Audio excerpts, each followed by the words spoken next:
اللہ اکبر۔ تو حضرت عیسیٰ علیہ السلام نے فرمایا لوگوں میں جا رہا ہوں اور میرے بعد اب وہی آئے گا جس کا نام محمد ہوگا۔ تو ایک حواری اٹھ کے کھڑا ہو گیا اور کہنے لگا کہ حضرت جس کے قصیدے آپ بھی پڑھ رہے ہیں کیا وہ آپ سے بھی افضل ہوگا؟ تو سنو حضرت عیسیٰ نے کیا جواب دیا، آپ کے سینے میں ٹھنڈ پڑ جائے گی۔ ویسے تھوڑی سی تقریر میں اور کروں گا لیکن میں یہیں بھی چھوڑ دوں تو آپ ناراض نہیں ہوں گے، اس لیے کہ بات اتنی ہے کہ پورا سال آپ پر نشہ طاری رہے گا۔ اللہ اکبر۔ کہا حضرت جس کے قصیدے آپ بھی پڑھ رہے ہیں کیا آپ سے بھی افضل ہوگا؟ تو سنو حضرت عیسیٰ نے کیا جواب دیا۔ انجیل برنباس میں آج بھی یہ لفظ موجود ہیں۔ تو حضرت عیسیٰ علیہ السلام نے کہا افضل ہونے کی بات کرتے ہو، وہ تو اتنی عظمتوں کا حامل ہے، اگر اس کے نالین کے تسمے کھولنے کی سعادت ابن مریم کو مل جائے تو یہ بھی مقدر کی بات ہے، یہ بھی بخت کی بات ہے کہ ان کے نالین کے تسمے کھولنے کی سعادت مل جائے۔ تو دنیا منتظر رہی، زمانہ انتظار کرتا رہا۔ تو لوگ کہاں کہاں منتظر رہے، ہم نے کوئی انتظار نہیں کیا۔ آنکھ کھلی تھی تو مسجد کے سپیکروں سے آواز آ رہی تھی مصطفیٰ جان رحمت پہ لاکھوں سلام۔ ہم اذان جب ہم نے آنکھ کھولی تو صدائیں مل رہی تھی کہ نبی جی اللہ اللہ اللہ ہو۔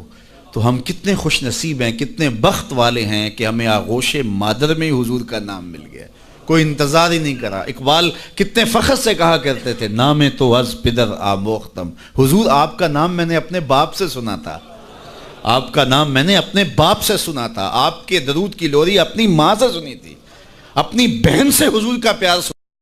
تو یہ ہمیں میسر آیا، خوش نصیب ہیں ہم لوگ کہ ہمیں یہ دور ملا۔ ہاں ایک ہمیں افسوس ہوتا ہے کہ کبھی حضور کے دور میں ہوتے وہ لمحے میسر آتے، لیکن میرے آقا جانتے تھے میرے امتی بعد میں تڑپیں گے۔ حضور نے جو ہے وہ ہمیں آنے والوں کو تسلی دیتے ہوئے اتنی خوبصورت بات کی۔ ایک دن صحابہ بیٹھے تھے، فرمایا طوبی لمن رآنی وآمن بی وطوبی سبع مرات من لم یرانی وآمن بی۔ فرمایا صحابہ تمہیں مبارک ہو، تم نے مجھے دیکھا اور میرے اوپر ایمان لائے، اور فرمایا انہیں 7 مبارکیں ہوں جنہوں نے نہیں دیکھا ہوگا پھر بھی ایمان لائیں گے۔ نفس ایمان کی حضور نے 7 مبارکیں دی ہیں، طوبی لمن رآنی وآمن بی وطوبی سبع مرات من لم یرانی وآمن بی۔ تو کہا انہیں 7 مبارکیں ہوں جنہوں نے دیکھا بھی نہیں پھر بھی نام پہ تڑپ رہے ہوں گے۔ اللہ اکبر۔ نام سن کے جان مارنے کے لیے تیار ہوں گے۔ حضور کا نام آتا ہے آنکھوں میں آنسو آ جاتے ہیں، دل تڑپتا ہے، کیا کیفیات باطن ہوتی ہیں۔ تو یار یہ کوئی چھوٹی دولت ہے، حضور کا نام سن کے یہ کیفیت نصیب ہو جائے، یہ ان کے پیار کی علامت ہے۔ پیار ہوتا ہے تو آنکھوں میں آنسو آتے ہیں، اور جہاں آنسو ہوتے ہیں وہاں رحمتیں ہوتی ہیں۔ علامہ رومی فرماتے ہیں جہاں پانی چلتا ہے وہاں سبزہ اگتا ہے، اور جہاں آنسو بہتے ہیں وہاں رحمت اترتی ہے۔ تو یہ ان کے پیار کے آنسو ہے، یہ ان کی محبت کے آنسو ہے۔